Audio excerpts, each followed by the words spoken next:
បាទអរុនសួស្តីបងប្អូនដែលកំពុងតែស្នានៅ Channel PLKX ទាំងអស់ជាទីគោរពស្លាយរាប់អានបាទព្រឹកនេះពលិននឹងនាំអារម្មណ៍បងប្អូនមកយល់ដឹងអំពីរបៀបបណ្ដោះកូនជូរព្រឹកណាបាទហើយដំបូងគឺយើងត្រូវធ្វើដីបែបនេះខ្ញុំបណ្ដោះមួយថ្នាលតូចទេព្រោះគ្រាប់ពូជហ្នឹងមិនច្រើនហើយខ្ញុំក៏មានតម្រូវការដាំដើម្បីចែកចាយអីដែរអញ្ចឹងខ្ញុំគ្រាន់តែដាំលម្អផ្ទះផងឲ្យកូនចៅស្គាល់ទី1ហើយទី2គឺខ្ញុំទុកគ្រាន់ធ្វើភេសជ្ជៈដោយខ្លួនឯងឥឡូវជ្រុំដីរួចហើយខ្ញុំមកជ្រើសរើសគ្រាប់ពូជបាទគ្រាប់ពូជនេះគឺមិត្តភក្តិរបស់ខ្ញុំឲ្យគាត់ជាអ្នកស្រឡាញ់សុខភាពណាអញ្ចឹងយើងទាំងអស់គ្នាឆ្លៀតពេលបន្តិចបន្តួចពីការងារហ្នឹងគួរតែដាំនៅជុំវិញផ្ទះរបស់ខ្លួនឯងទៅសុខភាពហើយចំណេញលុយទៀតបាទអញ្ចឹងខ្ញុំយករើសគ្រាប់ពូជណាដែលល្អនៅទាំងស្មែកនិងផ្លែតែម្ដងនេះឃើញទេគ្រាប់អញ្ចឹងទៅហើយខ្ញុំដាក់ត្រាំក្នុងទឹកខ្ញុំជ្រើសរើសវាដោយល្អិតអន់ណាខ្ញុំយកតែគ្រាប់ណាដែលល្អទេហើយដែលកន្លែងណាដែលវាស្ពោតឬក៏វាស្រាលហ្នឹងមានន័យថាគ្រាប់ហ្នឹងវាអត់មានក្រពេញតពូជតទៀតទេណាអញ្ចឹងយើងរើសវាដូចជាស្រូវចឹងដែរបាទដូចស្រូវគ្រាប់ស្រូវអញ្ចឹងណាបាទអញ្ចឹងរើសវាម្ដងមួយហើយដាក់ត្រាំនៅក្នុងទឹកហ្នឹងបាទនេះច្រើនណាបាទដាក់ចូលចឹងមកយើងត្រាំវាមួយសបាបងប្អូនអរគ្នាមិនមែន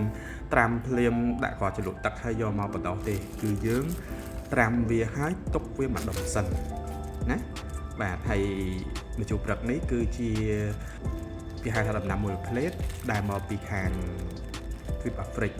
បាទហើយគេប្រើវាជាឱសថផងជាភេសជ្ជៈជំនួយកម្លាំងដើម្បីសុខភាពផងណាអញ្ចឹងយើងកូរច្បល់វាឲ្យវានេះចឹងទៅហើយយើងទុកវាមួយផ្នែកសិនណាយើងទុកវាមួយផ្នែកសិនទៅបាទអញ្ចឹងយើងនិយាយគ្នាបន្តទៀតអំពីផលភាពពណ៌ក្រហមដូចឈាមបាទក្រហមជាប់តែម្ដងម្ជូរព្រឹកហ្នឹងហើយដើមស្ទៀងដើមកញ្ចៅបាទអញ្ចឹងជុំវិញផ្ទះយើងគួរឆ្លៀតដាំទៅនេះសម្រាប់នាំតែ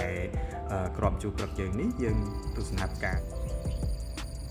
ខ្ញុំជ្រុំដីជាលើកទី2សូមបញ្ជាក់ថាថ្នាលទូចហ្នឹងគឺយើងជ្រុំលើកទី1យើងមើលស្មៅមើលអីស្អាតហើយអញ្ចឹងទៅ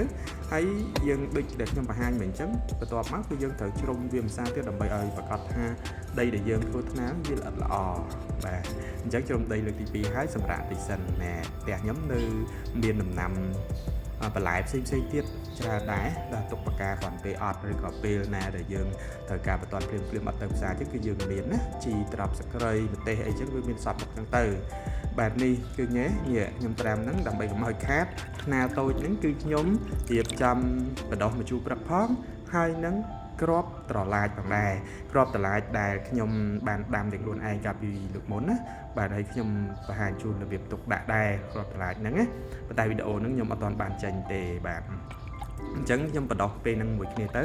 ដើម្បីកុំឲ្យខាតដីអញ្ចឹងពេលដែលវាដុះចេញមកបើត្រឡាចយើងបណ្ដោះវាហើយយើងយកវាទៅដាក់ក្នុងបន្ទោងស្លឹកចេកបន្តទៀតទៅហើយចំណែកជូរព្រឹកហ្នឹងគឺយើងអាចដកវាយកទៅដាំនៅកន្លែងណាទីតាំងសមរម្យដែលយើងចង់ដាំណាចំណែកជូរព្រឹកហ្នឹងគឺវាអត់នៅក្នុងម្លប់អត់ល្អទេណាបងប្អូនគឺវា